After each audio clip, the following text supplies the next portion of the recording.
What is up, guys? Reaper Zuzo here, and I'm giving you guys my top 10 favorite video games of all time. Now, this isn't just based off any results or reviews or anything. This is just, in my opinion, the games I've really enjoyed over the years, and this is, in my opinion, my top 10 favorite video games of all time. Let's get to it. Number 10. At number 10, we got Assassin's Creed 2. Now, this game is absolutely amazing. I've loved this game my whole life. I remember playing this game back when I was, like, I don't know, in the 5th, 6th grade. This game is just something I've always grown up to. I love being an assassin. Like, every day I love going back to this game, and I just loved going and whooping some ass, just being an assassin and going to places, different views of things and looking on the buildings, and I just loved doing that type of stuff, like climbing the buildings. It was something like Uncharted, but this game just brought it up to a different level.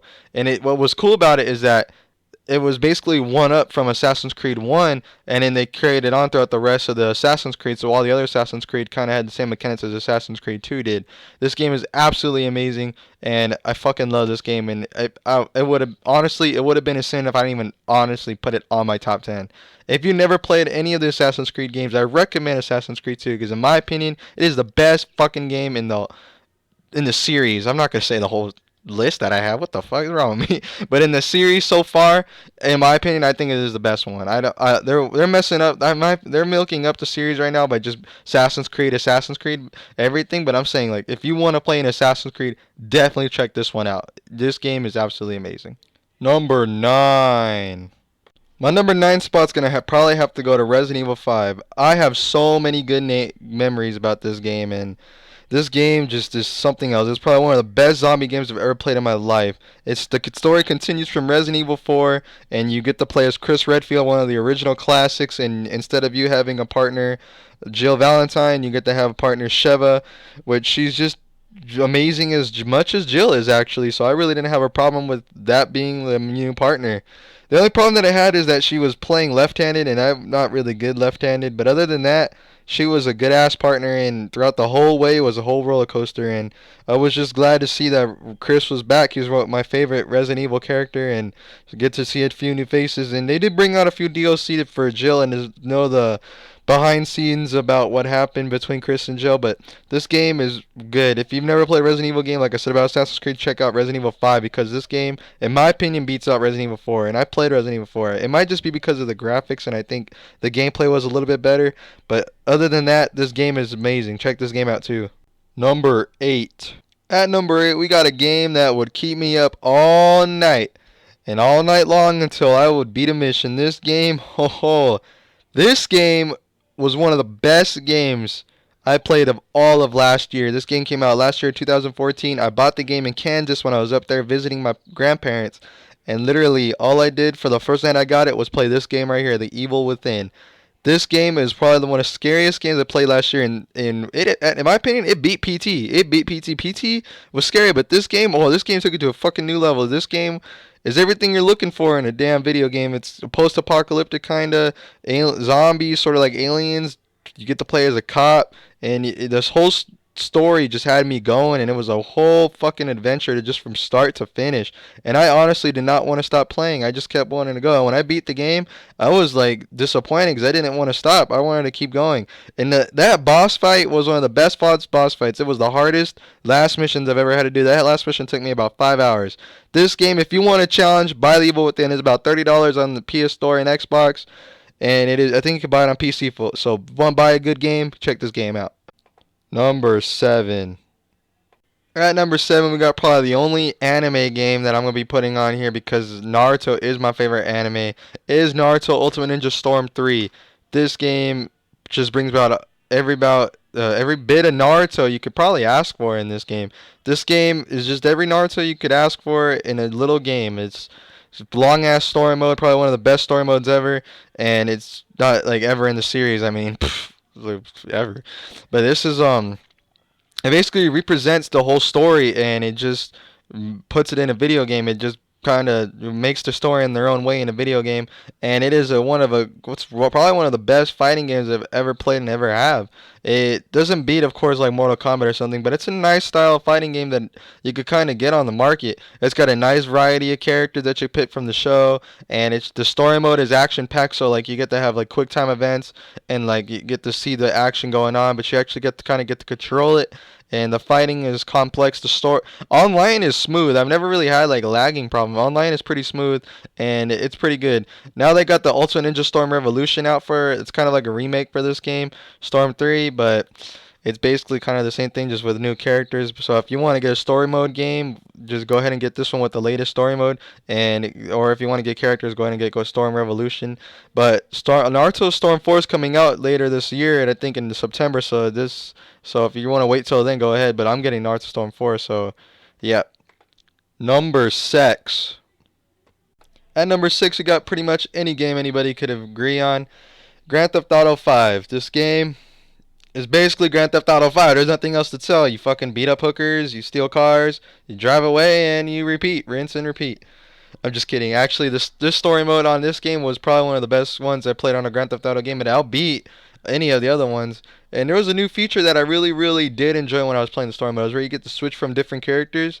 And like in the story mode, that shit could get very intense because let's say if you're playing as Michael and you're shooting some people, and you know that Franklin on the other side of the bridge is sniping, and you know you're in trouble right there. What you could do is you could flip to Franklin and then shoot that motherfucker and then play as Michael again, knowing that guy's dead. So basically, that I thought that was a really dope mechanic. That way, you don't ever get yourself like it's not over too hard. Like you never get stuck. You could always like back your way out. And the online, I still have fun on the online today. I still play a lot of the online. I still do what I got to do on there. It's just I'm having a problem with money because I'm struggling on struggle puffs not without no money. But other than that, that game's really fun. Grand Theft Auto 5. Screw the other Grand Theft Autos. If you want to play Grand Theft Auto, get Grand Theft Auto 5. There's nothing else to tell. It's still its PC is $60, but it's about $30 for consoles. Number 5. Now here's a game that lived highly up to its expectations. At number 5 is The Last of Us. This game is fucking crazy. This game lets you play as Joel in a post-apocalyptic world with zombies and like aliens and whatnot.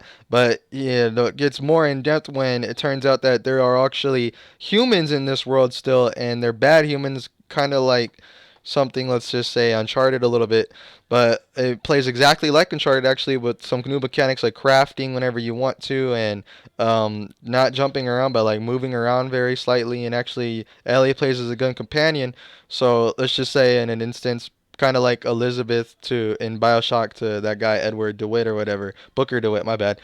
But the gets more in depth when the story gets more intense as you go along. And at first Joel didn't like Ellie, but it starts to get more in depth when he starts to become fond upon Ellie after he lost his daughter a few years ago, and he could kind of see Ellie in him. I mean, not in him, in her.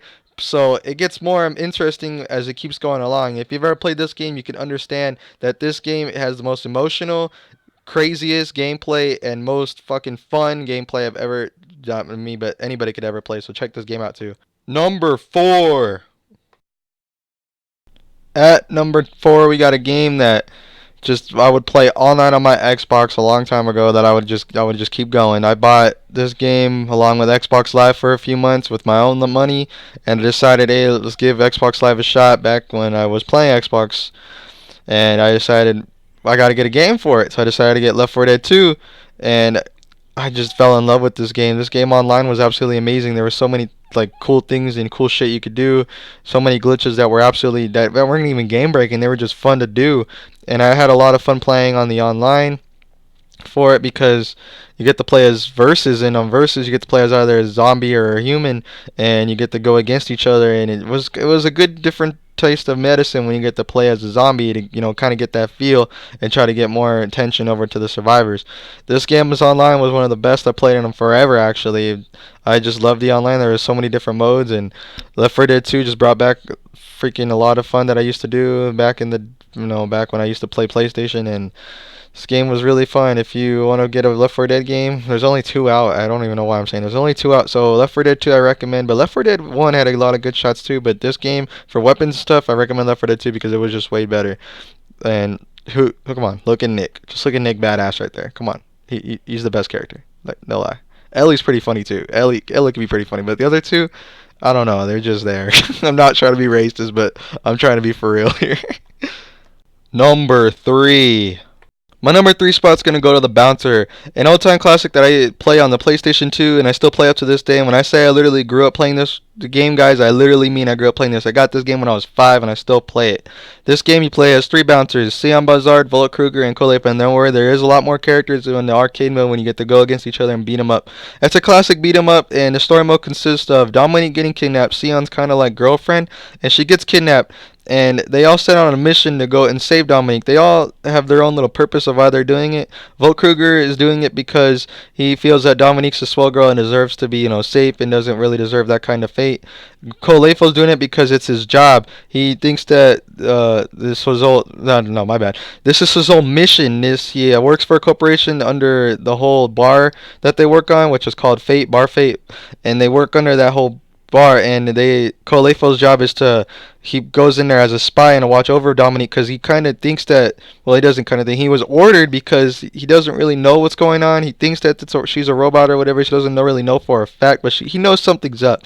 And Sion goes and saves Dominique because that's kind of like his girlfriend. He found her off on the streets, kind of like homeless, so he took her in, and ever since then he's been watching over her. He's kind of like an asshole to her, but he watches over her because he does truly care about her. And when she gets kidnapped by her brother, Dalvergon Simakato, the antagonist of the whole story mode, he gets angry and he wants to go and set sail to go and save them. That's this whole 3-hour story mode is a whole train ride. It's fun from beginning to the end, and it is repeatable because before you do a mission, you get to pick your character, and that character does it in a different way. So it is repeatable, and you keep going and keep going. So this game's an old-time classic. If you could pick it up for at least $5, go ahead and do it. Number two. Number two goes to The Elder Scrolls V, Skyrim, in second place. This game is absolutely amazing. I know I've said that on a lot of games already, but this game beat out the other one, so this game is absolutely amazing. If you've never played Skyrim, you're missing out. You should actually go and stab yourself if you never played Skyrim. This game had one of the best NPCs I've ever played, one of the best companions, chimps I've ever seen, and just out of nowhere, just some of the most outraging outworld experiences. There's moments when you literally just walk outside of your house that you made out of scratch, and you turn to the right, and there's a big ass giant waiting for you. Waiting for you to kill you. This game will just one of the best things I've ever seen. There's so many awesome things about this game. If you've never played Skyrim, you should just, like I said, stab yourself. Who's never played Skyrim? This game has got so many Game of the Years, 10 and 10. There's nothing wrong about this game. Not even a lot of bugs, too.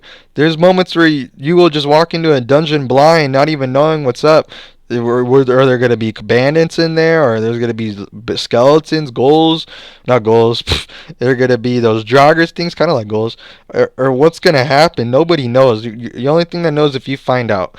This game is absolutely just some of the coolest shit I've ever seen in a video game. They pretty much brought everything they could have into a video game by Bethesda could make and just do it in Skyrim. If you've never played a medieval game and you like medieval games, or if you want to play an Elder Scrolls game, screw Oblivion and the other shitty ass ones, play this one. You can pick it up cheap, about $20 at GameStop. I think it's time for our number one pick, isn't it? And my number one game goes to Yup, that's right.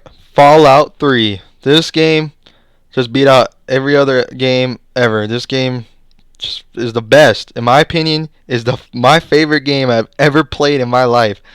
From the moment you wake up in after you leave your mama's vagina in the beginning of the story, to the last second you have right before you activate Project Purity.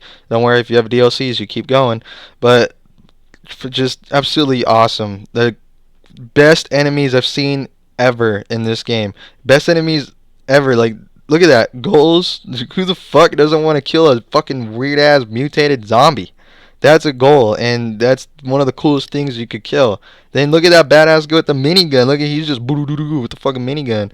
I could talk about this game all day, dude. This game is my favorite game. I bought every single DLC there is for it. I played every single DLC there is for it. I beat everything. This game, from start to finish, is awesome. It won multiple Game of the Years back in the year 2008. This game will keep you going. I've got over 500 hours on. I know it's a lot, but I've got a lot of hours. I got this game on computer, Xbox, PS3. I even played this game. Fuck it, I would play it on a PlayStation 2. I don't give a shit. If it came off PlayStation 2, I'd play it. This game is one of the best games anybody could ever play. If you want a good post-apocalyptic war and you want to just make your own character, make them look fat, stupid, ugly, retarded, you could do that. This game will let you do that. So you can pick this game up literally. I bought mine again because I lost my other one for $5 at GameStop, and I even had a lot more fun. And that's it, guys. This is my top 10.